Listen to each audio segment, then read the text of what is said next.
Alors, il y a une question qui est peut-être devenue obsolète. Est-ce que c'est toujours important d'apparaître en première page ? En première page, alors on dit souvent que On dit qu'il faut être en première page ou en page 2, mais sinon on n'existe plus. On dit que pour cacher un cadavre, la deuxième page de Google, c'est l'endroit idéal.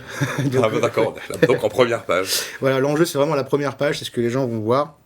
Et là aussi, on est en train d'observer des changements dans notre écosystème, par exemple avec les différentes mises en forme du contenu par Google, dans les résultats de recherche. On voit des tests arriver avec il n'y a plus de notion de page, un scroll infini.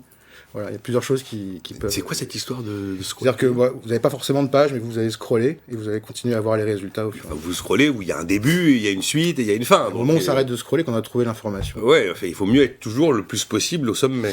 La première place est très importante, surtout on parle de résultats de recherche. Et alors, est-ce qu'il y a une bonne stratégie d'acquisition client et même à la limite une stratégie générique qu'on peut appliquer pratiquement à toutes les situations où chaque client, chaque besoin, chaque cible à toucher sera tellement différente qu'il faut tout recommencer à zéro ?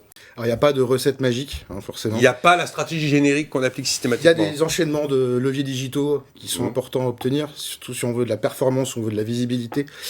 Tout ça est très différent.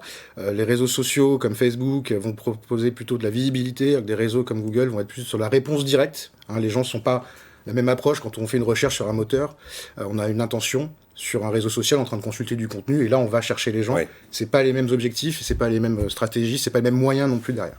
Bon, une petite question, mais je ne sais pas si c'est votre métier. Est-ce que ça vous arrive de voir, essayer d'intervenir pour faire disparaître des traces un peu indésirables sur Internet ? Alors c'est vrai que parfois on a certaines demandes sur des contenus qui apparaissent en première page. Et voilà, et c'est pas celui qu'on a envie de voir. Qui sont pas exactement ceux qu'on a envie de voir, qu'on veut présenter à nos futurs prospects.